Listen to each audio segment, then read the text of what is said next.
اگر یہ اپنے ابا کی اوریجنل اولاد ہے اور یہ بھی اگر خفیہ نہیں پیدا ہوا ہے، اعلانیہ ہی پیدا ہوا ہے، تو یہ مجھ سے مناظرہ کرے قسم، اس لیے مناظرے میں نہیں بیٹھتا، اس کو نالی یاد آ جائے گی قسم خدا کی، پتہ چل جائے گا بریلیوں کے ساتھ بیٹھنے کا انجام کیا ہوگا۔ اگر جسے اہل حدیث کی ماں نے جانا ہے مناظرے کے لیے بلانا، دعوت دینا، آنے کے لیے تیار ہوں نا میں۔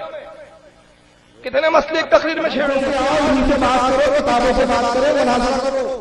کہ اگر یہ مناظرے کے لیے نہیں بیٹھا، میں مان لوں گا کہ اس کے نطفے میں فرق ہے، یہ حرام کی اولاد ہے، یہ کسی اچھے ماں باپ کی اولاد نہیں، کسی رنڈی کی اولاد ہے، اسی لیے کہ بیٹھنے کے لیے ہمارے سامنے تیار نہیں۔ میں کہتا ہوں دعوے سے قسم خدا کی، اگر اہل حدیث سن رہے ہو، اگر یہ اپنے باپ کی اوریجنل اولاد ہو، کمرے میں مناظرہ کروا لو۔ صاحب بہت غیر مسلموں سے آپ نے گرنتھوں پہ مناظرہ کیا ہے، ہمت ہو تو اس فقیر بریلی سے مناظرہ کر کے دکھاؤ۔ اور اگر یہ غیر مقلدین تک میری آواز جا رہی ہے تو میں اس بات پر ان کو مناظرے کا چیلنج کر رہا ہوں، مناظرے کے ساتھ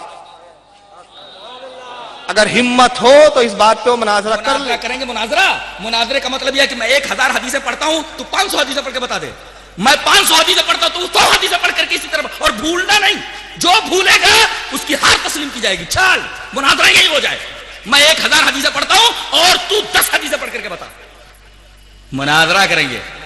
حدیث پڑھنے کا طریقہ ہی نہیں، حدیث سمجھتے ہی نہیں، بازی کا نام مناظرہ نہیں ہے۔ سامنے والے کے اوپر منطقی دلائل پیش کر کے مبہوت کر دینا، ششدر کر دینا، اس کا نام مناظرہ نہیں ہے۔ شریعت کا مناظرہ یہ ہوتا ہے کہ آپ حدیثیں پیش کیجئے کہ ہمارا یہ مسلک ہے اور اس پر یہ حدیث دلیل ہے، ہمارا یہ مسلک ہے، یہ حدیث اس پر دلیل ہے۔ مناظرے کی باتیں کرنے والے اور یہ اس طریقے سے ہار اور جیت کی بات کرنے والے، یہ لفظی کرنے والے، یہ لفظوں کی بازیگری کرنے والے، ذرا ایک حدیث پڑھ کر کے بتائیں، حالت خراب ہو جائے گی۔ ایک حدیث نہیں پڑھ سکتے، اس لیے کہ حدیث وہی پڑھ سکتا ہے جسے نبی کریم صلی اللہ علیہ وسلم سے محبت ہو۔ حدیث کی باتیں وہی کرتا ہے جس سے نبی کریم صلی اللہ علیہ وسلم کو محبت اور جو نبی کریم صلی اللہ علیہ وسلم سے محبت کرے۔ جی لفاظی کا نام تقریر نہیں ہے، نبی کریم صلی اللہ علیہ وسلم کی بات آپ پیش کر دیجئے کہ اللہ کے رسول کا قول ہے، حدیث شریف ہے، من تشبہ بہی فہو بقومی فہو منہم، من تشبہ بہی قومی من تشبہ بہی فہو۔ مناظرہ کریں گے بیچارے، ایک لائن تو پڑھ نہیں سکتے، حدیث کیا پڑھیں گے؟